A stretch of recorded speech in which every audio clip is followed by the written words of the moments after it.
চলছে সিয়াম সাধনার মাস পবিত্র রমজান। দেখতে দেখতে বাংলাদেশে পেরিয়ে গেছে রমজানের ১১তম দিন। বৃহস্পতিবার রমজানের ১২তম দিন। অপরদিকে সৌদি সহ মধ্যপ্রাচ্যের মানুষ ১৩তম রোজা রাখছেন। এর মধ্যে সংযুক্ত আরব আমিরাতের দুবাই জ্যোতির্বিদ্যা গ্রুপ ঈদুল ফিতরের সম্ভাব্য তারিখ জানিয়েছে। এবছরের রমজান মাসটি ২৯ নাকি ৩০ দিনের হবে সে তথ্য প্রকাশ করেছে তারা।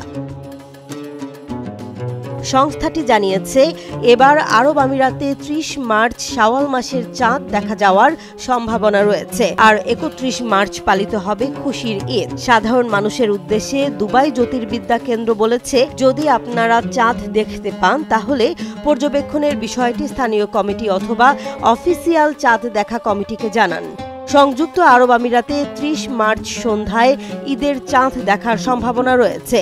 এতে ৩১ মার্চ ঈদুল ফিতর শুরু হতে পারে। যদি আমিরাত সহ মধ্যপ্রাচ্যের দেশগুলোতে ৩১ মার্চ ঈদুল ফিতর হয়, তাহলে এবার ওই অঞ্চলের মানুষ ৩০টি রোজা পূর্ণ করবেন। মধ্যপ্রাচ্যে গত ২৮ ফেব্রুয়ারি সন্ধ্যায় পবিত্র রমজান মাসের চাঁদ দেখা যায়। এরপর ১ মার্চ থেকে সেখানে শুরু হয় পবিত্র ও মহামান্বিত এ মাস।